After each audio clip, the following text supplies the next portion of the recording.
우리는 계속해서 시편 말씀을 나누고 있습니다.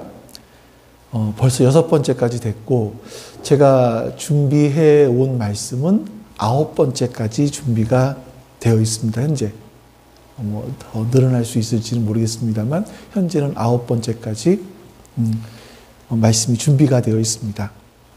그래서 시편 말씀은 전체 9강까지 갈 가능성이 크다 하는 생각이 듭니다. 자, 오늘은 4절 후반부의 말씀을 여러분과 함께 같이 나누는데요. 오늘도 역시 시편 23편 1절부터 4절까지 말씀을 먼저 읽어보도록 하겠습니다.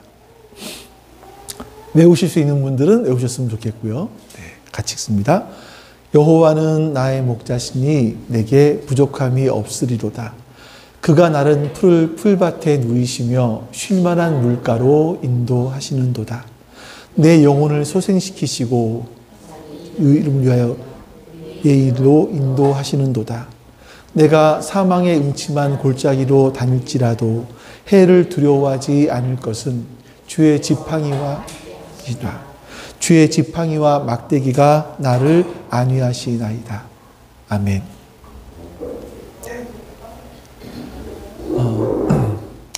제가 신학적으로 이게 참 되게 애매한 얘기예요. 하나님은 전지전능하시고 무소무제하시잖아요. 모르시는 게 없고 못하시는 게 없고 또 없는 곳이 없는 하나님이시잖아요. 근데 자꾸만 생각하다 보니까 하나님께서 못하시는 게 있는 것 같다라는 생각이 자꾸만 드는 거예요. 이게 이제 신학적으로 되게 여기까지만 딱 잘라서 하면 저 2단으로 들어가요. 예, 요것만 딱 자르면 2단으로 들어가요. 하나님께서 못하시는 게 뭘까? 바로 우리 같아요, 우리. 하나님은요, 우리를 너무너무 사랑하세요. 그리고 너무너무 우리와 함께 있고 싶어 하세요. 그 열망이 있으세요, 열망. 하나님의 그 사랑, 하나님의 그 열망이 있으세요. 그런데 우리 인간들이 하나님과 함께 하지 않는 거예요.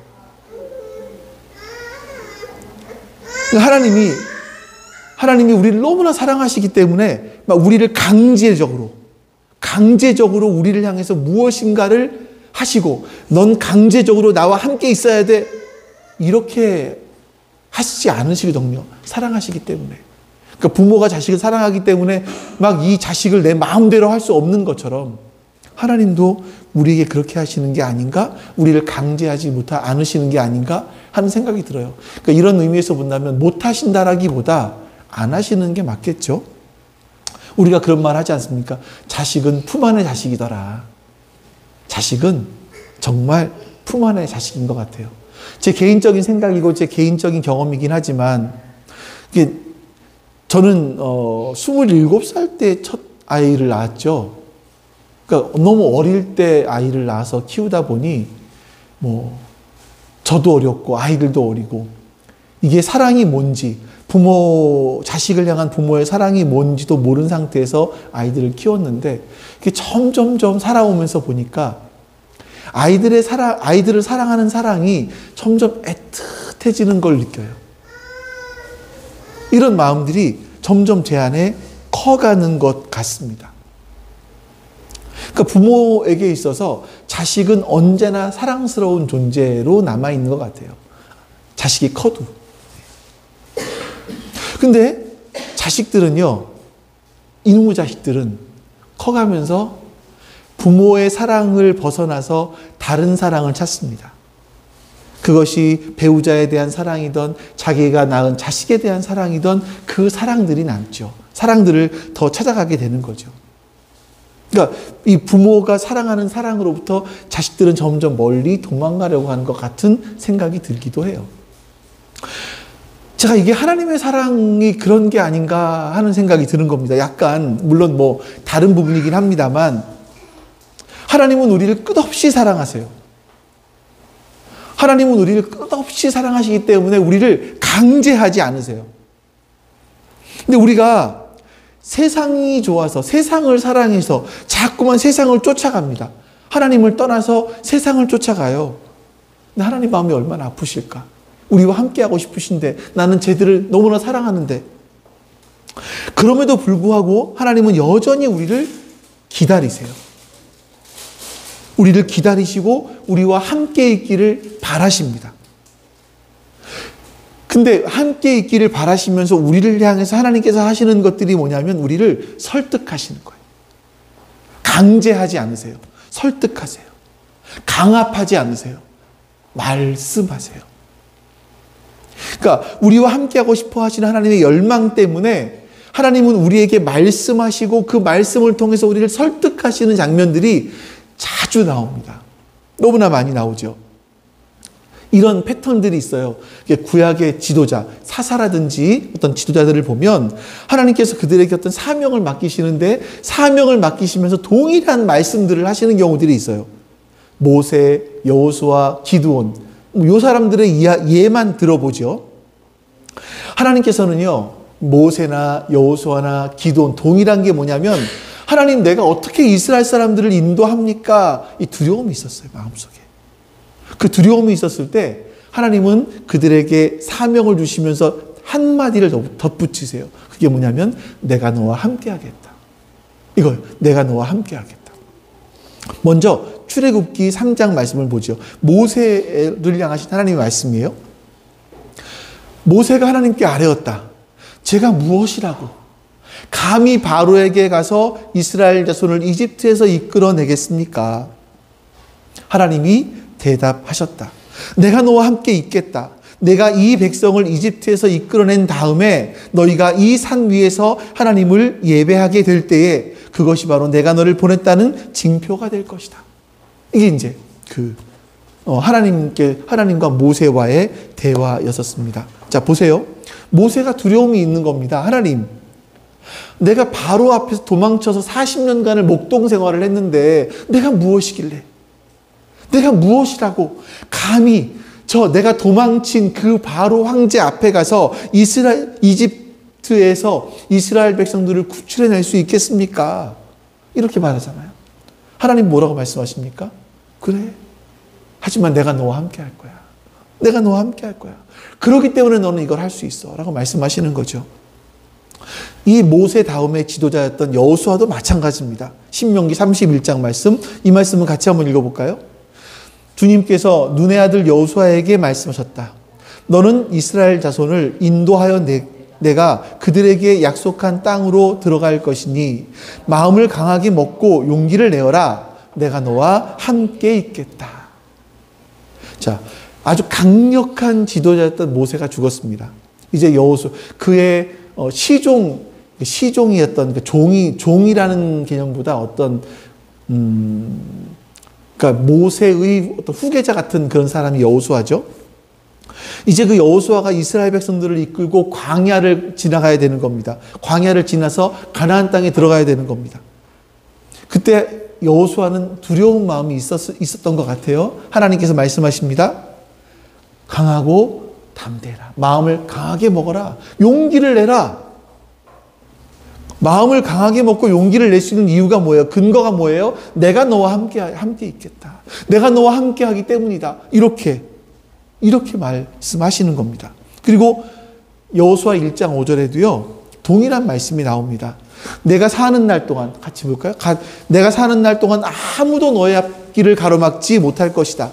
내가 모세와 함께 하였던 것과 같이 너와 함께 하며 너를 떠나지 아니하며 버리지 아니하겠다. 이게 하나님께서 여호수아에게 사명을 맡기시고 동일하게 하시는 말씀이 그거예요. 내가 너와 함께 하겠다. 이뿐만이 아니죠. 지난 몇 주 전에 봤던 기드온의 사건만 봐도 기드온은요 굉장히 소심한 사람이에요. 혹시나 어떤 족속이 기브온 사람들에게 걸릴까봐 포도주 틀이라는 건 지상보다 약간 낮아요. 숨을 수 있어요. 거기서 타작을 하고 있었습니다. 그러니까 타작을 한다는 여러분 생각해 보세요. 이 곡식을 깔 때 먼지도 많이 날 거 아닙니까? 그러면 밖에서 바람이 잘 통하는 곳에 해야 되는데 이거 들킬까봐 요 밑에 움푹 파인 곳에서 거기서 타작을 하던 사람이 기드온입니다. 근데 하나님께서 기드온에게 너는 이제 미디안으로부터 이스라엘 백성들을 구원해내라라고 말씀하십니다. 기드온은 하나님, 우리 집안은요, 이스라엘에서 가장 약한 집안 아닙니까? 그러니까 이 집안, 가문에 힘이 없지 않습니까? 우리 집에서 저도 가장 약한 사람 아닙니까? 근데 제가 뭘 할 수 있겠어요? 이렇게 이야기하죠. 그때 하나님께서 기드온에게 말씀하십니다. 사사기 6장 16절. 같이 읽어보겠습니다. 그러나 주님께서 내가 너와 함께 있을 것이니 내가 미디안 사람들을 마치 한 사람을 쳐부술 것이다 하고 말씀하셨다. 자, 구약에 보면 하나님께서 이스라엘 백성들을 구원해 내실 때 늘 한 사람을 택하십니다. 그 사람에게 그 사람을 지도자로 세우세요. 그럼 동일하게 말씀하시는 거예요. 내가 너와 함께 하겠다라고 말씀하시는 겁니다.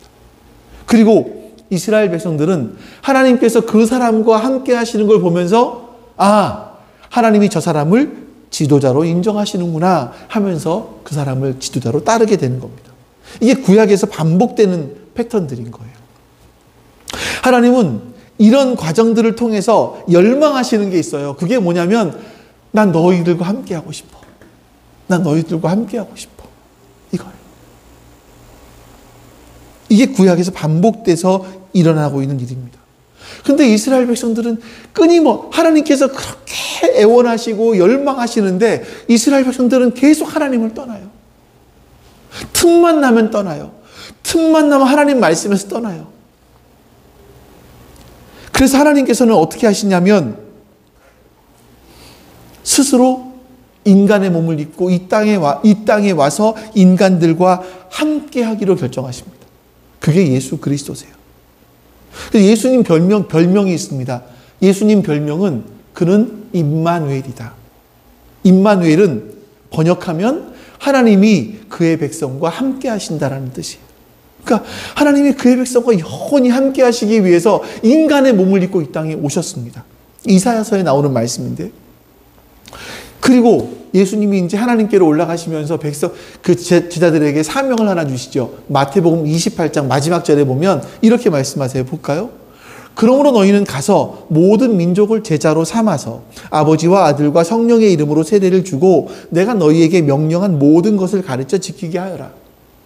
이렇게 해라. 보아라.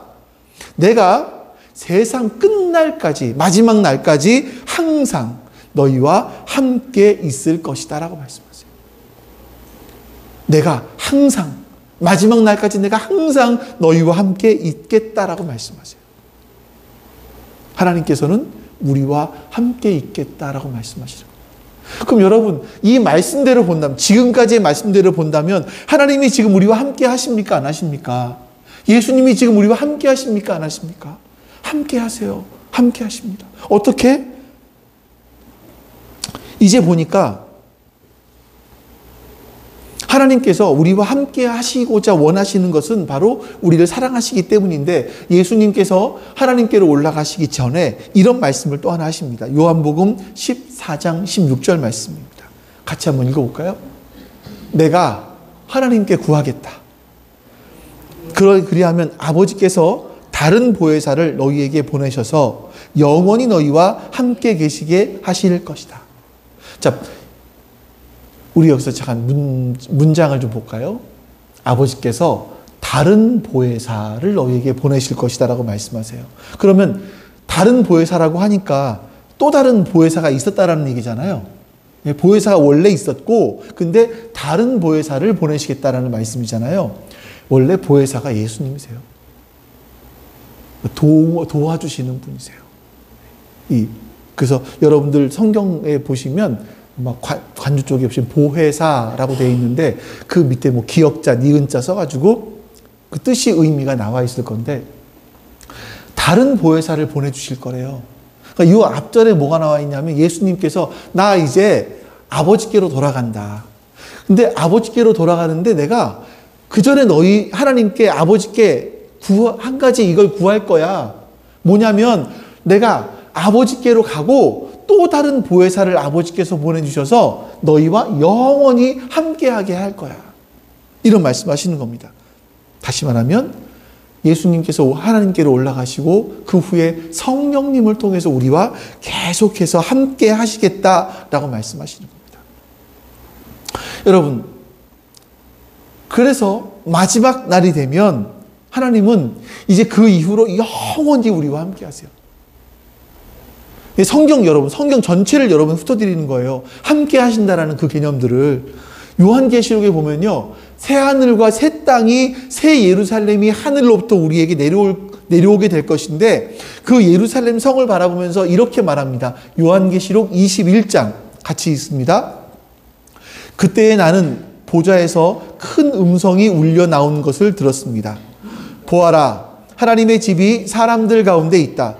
하나님이 그들과 함께 계실 것이요, 그들은 하나님의 백성이 될 것이다. 하나님이 친히 그들과 함께 계시고 그들의 눈에서 모든 눈물을 닦아주실 것이니 다시는 죽음이 없고 슬픔도 울부짖음도 고통도 없을 것이다.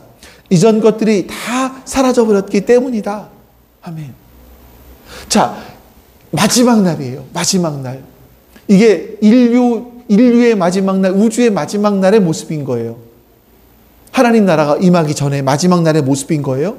근데 여기서 두 번이나 반복하게 하시는 게 뭐냐면, 하나님이 그들과 함께 계실 것이요, 하나님이 친히 그들과 함께 계시고, 하나님께서 함께 계시겠다라고 말씀하세요. 하나님께서 함께 계시겠다고요. 이게 세상에 회복될 때 나타나는 그런 모습인 겁니다. 성령님은요, 지금 우리와 함께 계십니다. 그리고 세상의 마지막 날, 이 온 우주에서 하나님께서 우리와 함께 계심이 드러나게 될 거예요. 자, 그럼 여러분, 이게 단순하게, 그러니까 피상적으로 하나님께서 나와 함께 하시는 것 같아. 아니, 목사가 얘기하는 거 보니까 하나님이 함께 하신다고 하더라. 뭐 그런가 봐. 이것으로 끝날 문제가 아니고요. 여러분, 시편 기자는요, 이 하나님이 함께 하신다라는 개념을 하나님이 나를 도와주시는 것으로 얘기를 해요. 자, 지난주에 우리가 본 말씀처럼 주께서 나와 함께 하시기 때문에 우리에게 어떤 일이 일어난다고 했습니까? 사망의 음침한 골짜기를 걸어갈지라도 해를 당하지 않는다 그랬어요. 왜? 무엇 때문에? 하나님이 나와 함께 하시기 때문에. 내 인생 속에 사망의 음침한 골짜기는 계속 찾아와요. 계속 찾아와요. 그런데 그 사망의 음침한 골짜기가 찾아와도 나는 그 길을 묵묵히 걸어갈 수 있는 이유는 하나님이 나와 함께 하시기 때문이다 라고 이야기합니다. 여러분, 모세가 이집트에 들어가서 이스라엘 백성들을 구출해내잖아요. 근데 바로를 두려워하지 않을 수 있었던 이유는 하나님이 함께 하시기 때문이었습니다. 여호수아가 그 가나안 족속들, 거인족도 있었다고 하는데 그 족속들이 있는 가나안 땅을 정복해 갈 때 두려워하지 않을 수 있었던 것은 여호와께서 함께 하셨기 때문이죠. 내가 사망의 음침한 골짜기를 걸어가도 해를 두려워하지 않을 수 있는 것은 주님께서 나와 함께 하시기 때문입니다. 근데 시편 기자는요, 이것을 한 걸음 더 나가서 이렇게 얘기합니다. 주의 지팡이와 막대기가 나를 안위하시기 때문입니다. 이렇게 얘기를 해요. 자, 우리 한번 이 그러니까 이 시편 기자가 하나님을 향한 사랑을 클라이막스로 계속 올라가고 있는 부분들인데, 우리 문화에서는 양을 치는데, 소를 치는데 지팡이, 막대기 이런 거 잘 안 사용하거든요. 잘 모르는데, 이스라엘 사람들은 이 지팡이와 막대기를 가지고 양을 쳐요. 염소를 쳐요. 자, 그래서 제가 이걸 좀 더 설명을 드려볼게요. 사진도 좀 보여주시면서 같이 말씀드릴게요. 자, 저런 것이 이스라엘 사람들이 갖고 다니는, 목동들이 갖고 다니는 지팡이입니다. 쭉 뻗어 있지요. 가늘고 쭉 뻗어 있는데, 저 지팡이를 가지고 사용하는 용도가 뭐냐면요, 써놨어요. 첫 번째, 보호의 도구, 양을 보호하는 도구로 이 지팡이를 사용을 하는데요. 그러니까 목동들이 있다가 막 사나운 어떤 짐승이, 늑대, 맹수 이런 것들이 양을 이렇게 훔쳐가려고, 양을 잡으려고 쫓아오면 목동들은 저 지팡이를 던지는 겁니다. 그 늑대나 이런 맹수한테 던지는 거죠. 그래서 그 맹수들을 쫓아내는 역할을 저 지팡이를 가지고 합니다. 그래서 이제 이스라엘 목동들은요, 지금도요, 저 지팡이를 얼마나 멀리 던질 수 있나, 얼마나 정확하게 던질 수 있나, 뭐, 얼마나 세게 던지나, 이런 그 연습을, 시합을 하기도 한다고 합니다. 자, 뿐만 아닙니다. 양들은 잘 구분을 못해요. 이게 어느 게 독초인지를 잘 구분을 못하는 거예요. 그러니까 풀을 막 먹어가다가 이쪽에 독초가 있는데 그거를 모르고 막 갑니다. 그러면 목자가 야 거기 독초야 라고 해도 못 알아듣잖아요. 그때 지팡이를 던지는 거예요. 풀 쪽에다가. 그 양이 깜짝 놀라서 그 독초로부터 나올 수 있도록 해주는 게 지팡이라고 얘기합니다. 뿐만 아니라 이 양들은요, 풀을 먹다가 벼랑으로 올라가요, 막. 그러다 떨어지는 경우들이 종종 있대요. 그래서 이 양들이 벼랑으로 올라가려고 하면 저 지팡이를 던져서 이 양들이 그 벼랑으로 가지 않도록 그렇게 막는 일들을 한다고 합니다. 뿐만 아니라 저 지팡이가 이렇게 여기 좀 긴데 그렇게 길지는 않은가 봐요. 그래서 이제 이걸 가지고 양들의 털을 좀 이렇게 짚어서 피부병이 있나, 뭐 털은 잘 자라고 있나, 엉킨 건 없나, 이런 거를 확인하는 건강관리 도구, 이런 걸로 저 지팡이를 사용을 한다고 해요. 자, 요거 여러분 잘 인식해 보시면 하나님이 우리를 어떻게 인도하시고 보호하시는지를 알 수 있어요. 이따가 다시 설명드릴게요. 또 지팡이 볼까요? 지팡이는 저런 거예요. 이게 약간 구하기가 힘들어서 그림으로만 그려져 있어서 저 지팡이, 이스라엘 사람들이 갖고 간 지팡이가 저렇게 끝이 구부러져 있는 그런 지팡이입니다. 자, 이 지팡이는요, 양을 인도할 때, 아까 막대기는 양을 보호할 때 쓰는 거라면 이 지팡이는 길어서 양을 인도할 때 쓰는 도구입니다. 그러니까 여기 양들이 이제 이렇게 어떤 갈라지는 길이 나오잖아요. 그러면 앞에 양을 따라가기 때문에 앞에 양이 이쪽으로 가려고 할 때 저 긴 지팡이로 툭툭툭 쳐오면 양들이 똑바른 길로 가게 되는 역할을 하기도 하고요. 뿐만 아니라 이 양들이 참 어리석어요, 정말. 막 먹다가, 풀을 먹다 보면 가시덤불이 있잖아요. 근데 가시덤불이 털이 많으니까 가시덤불이 있는지도 모르고 막 풀을 막 먹다가 가시덤불에 이 털이 막 엉기는 거예요. 그러면 저 지팡이로 이렇게 걸어서 양들을 끄집어내는 역할을 합니다. 또 양들이 간혹 가다 물에 빠지기도 해요. 보통 짐승들은 물에 빠지면 돼지도 수영하나요? 돼지가 수영을 하나요? 합니다. 예. 양은 수영을 할 수 있을까요? 양은 못합니다. 털 때문에 이 털이 물에 막 스며들어서 양은 그냥 가라앉아요. 그때 저 지팡이로 끄집어 내는 역할을 하는 거죠. 뿐만 아니라 짐승들은 새끼를 낳았을 때 사람 냄새가 나는 거를 이렇게 좀 안 좋아한대요. 양을 버리기도 하나 봐요. 사람 냄새가 나면. 그래서 새끼 양이 어미로부터 좀 떨어져 있었을 때 사람 손으로 잡는 게 아니라 저걸로 해서 이렇게 잡아서 어미 양 옆으로 옮겨준다고도 합니다. 이게 이제 지팡이와 막대기의 역할들인 거예요. 자, 그러면 우리 정리를 해볼까요? 막대기는 우리가 잘못된 길로 갈 때, 위험한 길로 갈 때 경고합니다. 그러면 안 돼! 던져서 경고하시는 거예요. 깜짝 놀라죠. 아, 안 되는구나. 아, 이쪽으로 가면 안 되는구나. 이쪽으로 가야 되는구나. 이걸 아는 거잖아요. 여러분들 뭔가 막 직감이 오지 않으세요? 이 말씀을 듣다 보니까 하나님께서 우리한테 하시는 일들이 뭔가 막 떠오르지 않으세요? 성경을 읽으면서 우리가 하나님께서 경고하시는 걸 봐요. 이렇게 살면 안 되는데, 이 말씀을 보니까 이렇게 살면 안 되는구나. 메시지를 통해 경고를 받습니다. 성령께서 우리 양심에 경고하시는 경우가 있어요.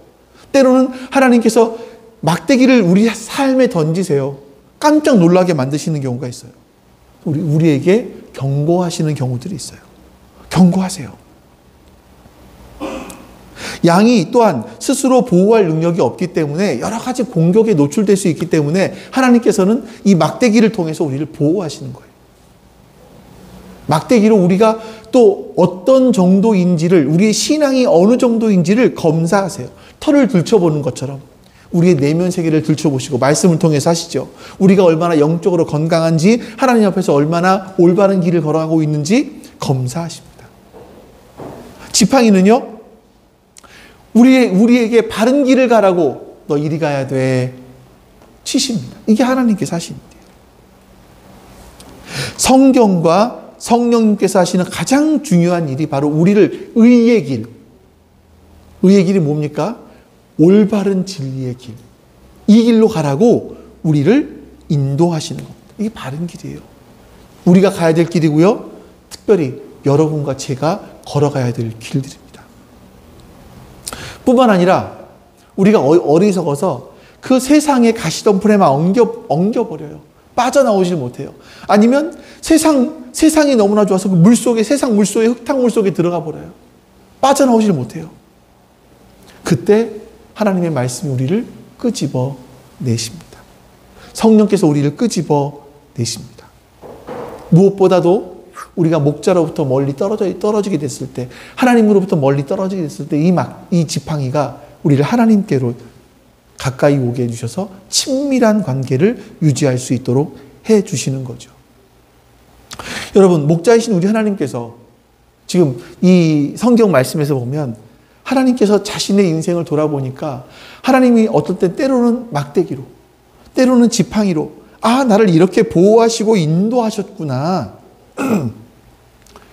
내가 지금 이렇게 살아갈 수 있는 것은 그 지팡이와 막대기로 나를 보호하셨기 때문이구나 라는 것을 시편 기자 다윗은 깨닫게 된 것입니다.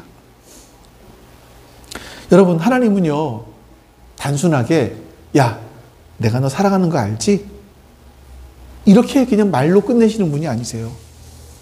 목자가 지팡이와 막대기로 양을 돌보는 것처럼 우리에게 그렇게 사랑을 쏟아부어 주십니다. 여러분, 정말 주님이 나를 정말 그렇게 사랑하신다라고 생각되세요? 우리 주님께서 우리에게 지팡이와 막대기의 그 사랑, 그 은혜를 부어주세요. 경험하게 해주십니다.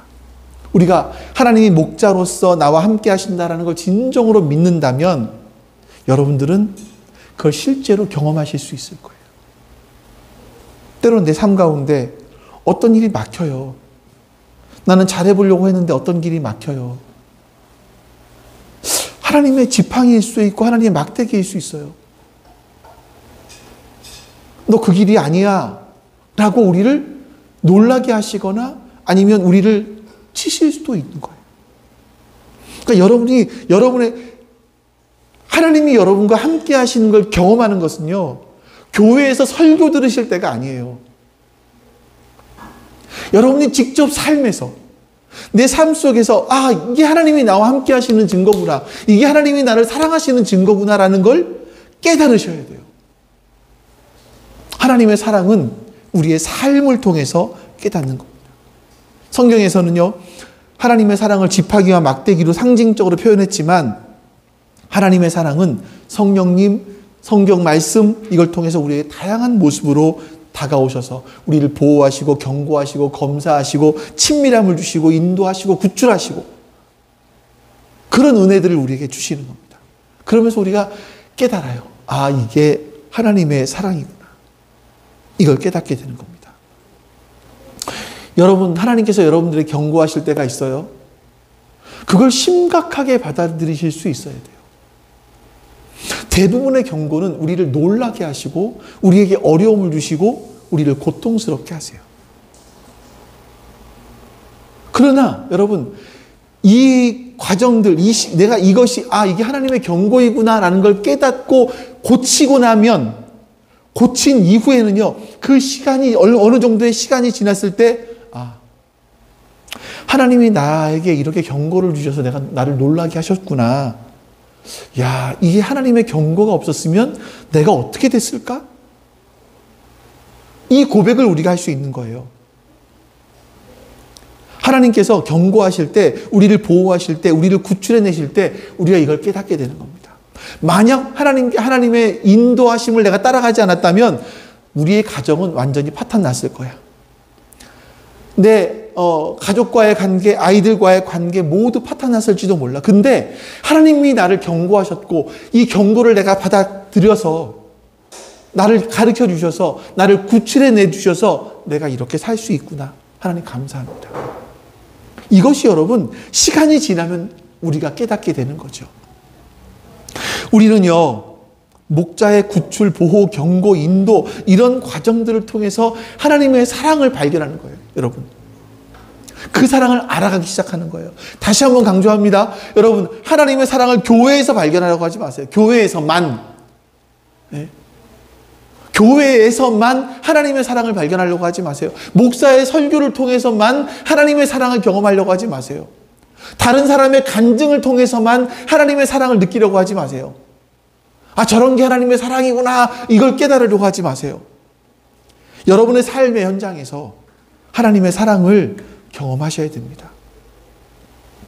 여러분이 아이를 키우는 부모라면 교육의 현장에서 그 세상의 교육들 보면서 이 세상의 어떤 획일적인 이런 성공주의적인 교육의 환경들을 보면서 우리가 여기에 매몰되어 있는 건 아닌가? 하나님의 인도하심은 무엇인가를 깨달으셔야 되고요. 회사에서 일하시는 분들은 회사 내에서 하나님의 사랑을 누릴 수 있도록 하셔야 돼요. 그곳에서 하나님의 사랑을 경험하는 것. 내가 사망의 음침한 골짜기로 다닐지라도 하나님께서 나와 함께 하시는구나. 그러니까 내가 의의 길로 갈 때에 하나님이 나를 인도하시는구나. 이걸 경험하셔야 되는 거예요.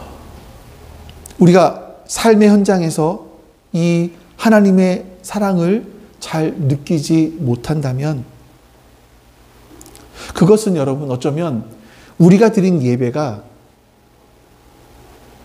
예배 드리면서 경험했던 하나님의 사랑이 우리가 찬송하면서 기도하면서 경험했던 하나님의 사랑이 사실은 그냥 감정에 머물러 있었을 수도 있는 거예요.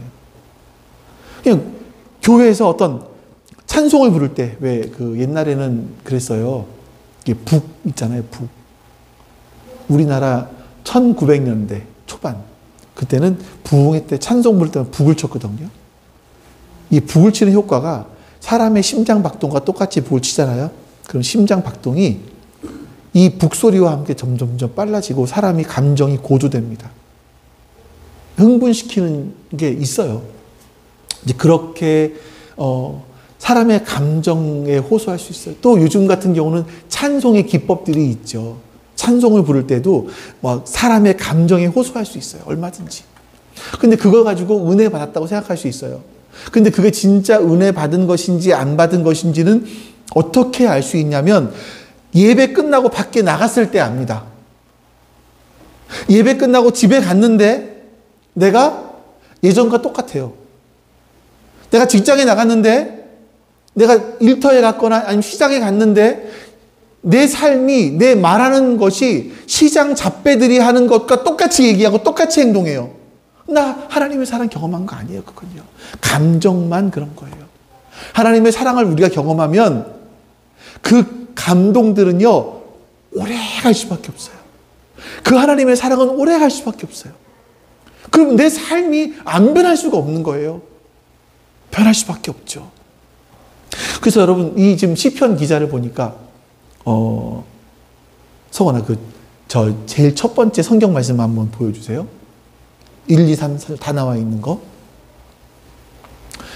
여기 말씀 보시면요. 여호와는 나의 목자시니 내게 부족함이 없으리로다. 이 시편 기자가 첫 번째 하나님을 가리켜서 여호와 이렇게 얘기를 해요.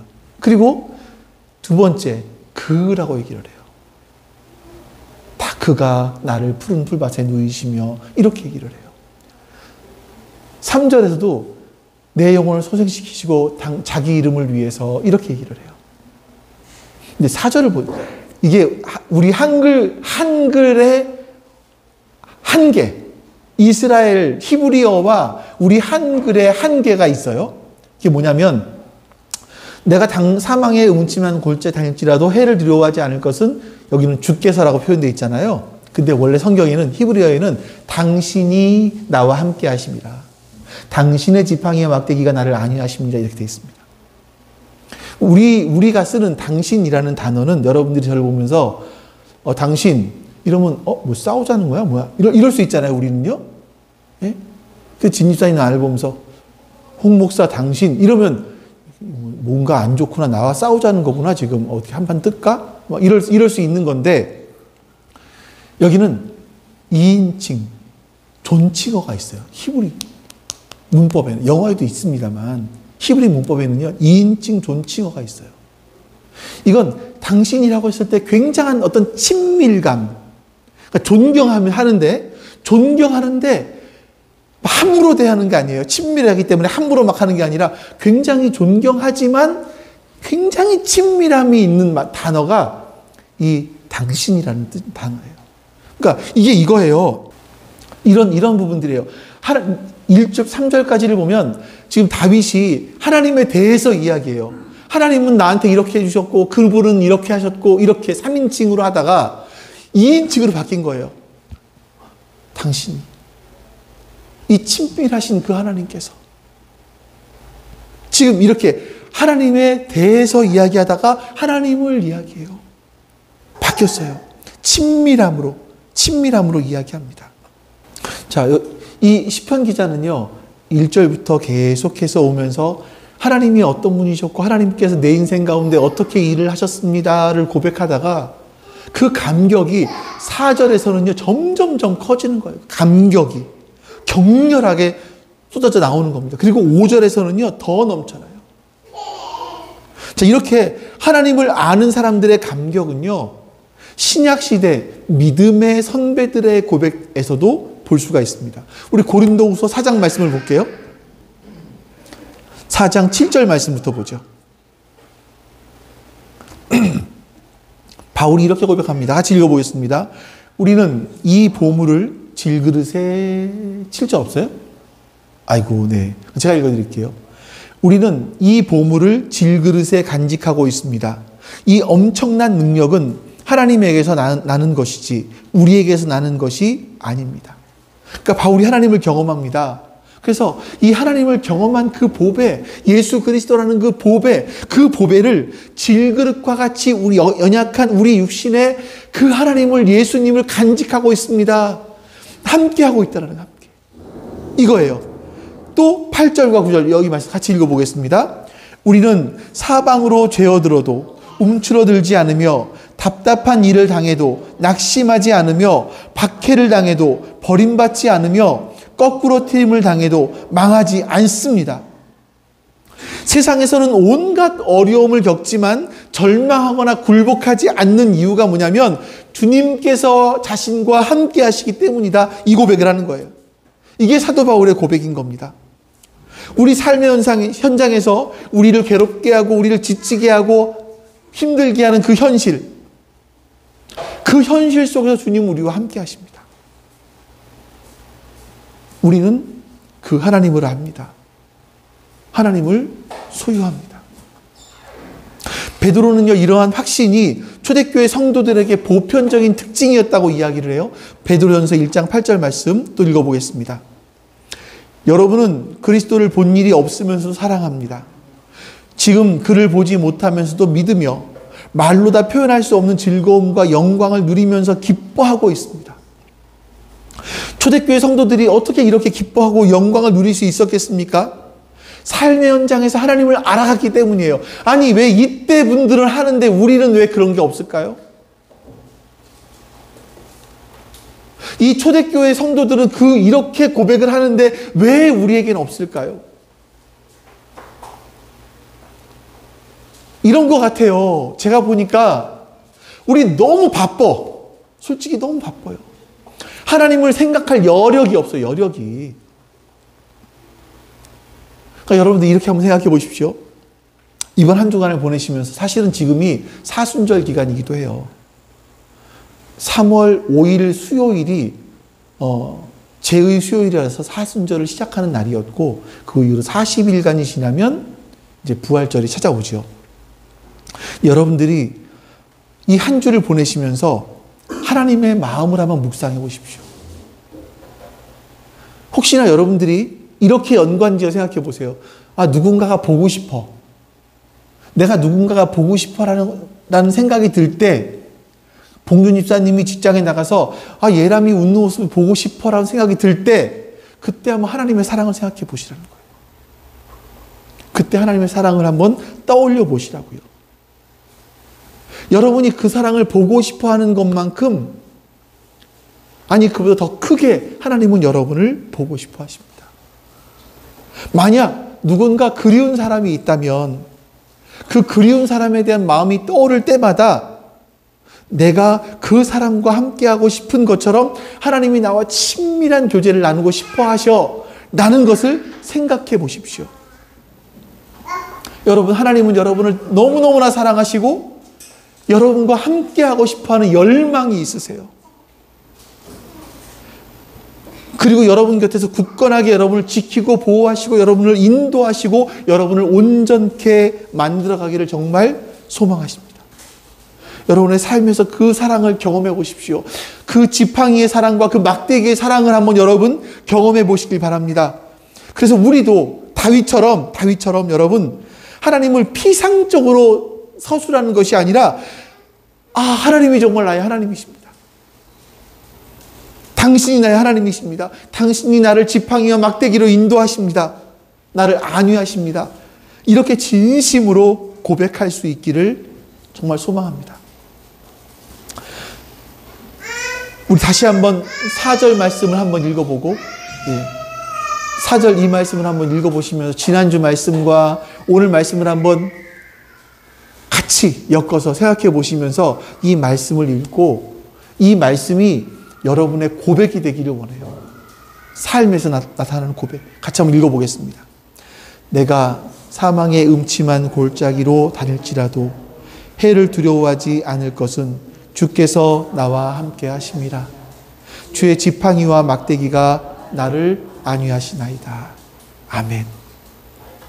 어렵고 힘든 상황 속에서 주님께서 여러분과 함께 눈물 흘리며 여러분을 따뜻하게 보듬고 격려하시고 결국 여러분은 사망의 음침한 골짜기에서도 해를 두려워하지 않고 그 길을 걸어갈 수 있고 마지막에는 여러분들이 푸른 풀밭, 쉴만한 물가로 인도함을 받는 그런 은혜가 있으실 겁니다. 그것이 여러분의 간증이 될 수 있기를 간절히 소망합니다. 아버지 하나님, 하나님께서 우리의 삶 속에 성경의 말씀으로 또 성령 하나님께서 말씀해 주심으로 우리의 양심 속에 우리의 삶 속에 지금도 우리를 지팡이로 막대기로 보호하시고 인도하십니다. 하나님, 그 하나님의 보호하심과 인도하심에 우리가 민감하게 다가갈 수 있도록 도와주시옵소서. 성령 하나님께서 우리에게 말씀하실 때 때로는 성경을 통해서 우리의 양심에 말씀하실 때 우리가 그 말씀에 민감하게 해주시옵소서. 하나님, 때로는 우리의 삶 가운데 하나님이 막대기를 던지심으로 우리의 삶을 혼란스럽게 하고 힘들게 하셨을 때 그 삶에 하나님의 말씀에 민감하게 해주시옵소서. 그리고 우리의 길을 돌이켜 하나님께서 원하시는 그 선하신 길로 걸어갈 수 있도록 하나님께서 우리의 삶을 인도해 주시옵소서. 그래서 우리가 결국 푸른 초장으로 쉴만한 물가로 하나님과 동행하는 그곳으로 걸어갈 수 있도록 역사해 주시옵소서. 여호와는 내게 복을 주시고 너를 지키시기를 원하며 여호와는 그의 얼굴을 내게 비추사 은혜 베푸시기를 원하며 여호와는 그 얼굴을 내게로 향하여 두사 평강 주시기를 원하노라. 아멘. 이제는 우리에게 생명을 주시기 위하여 이 땅에 오신 우리의 목자 되신 예수 그리스도의 은혜와 우리를 지금도 지팡이와 막대기로 인도하시는 우리의 목자 되신 아버지 하나님의 사랑하심과 또 그 사랑을 깨닫게 해주시는 성령 하나님의 내주하심 그리고 지금도 함께 하심이 지금 주 앞에 모여 예배드린 하나님 백성들 머리 위에 지금부터 영원토록 함께 하시기를 간절히 축원하옵나이다. 아멘.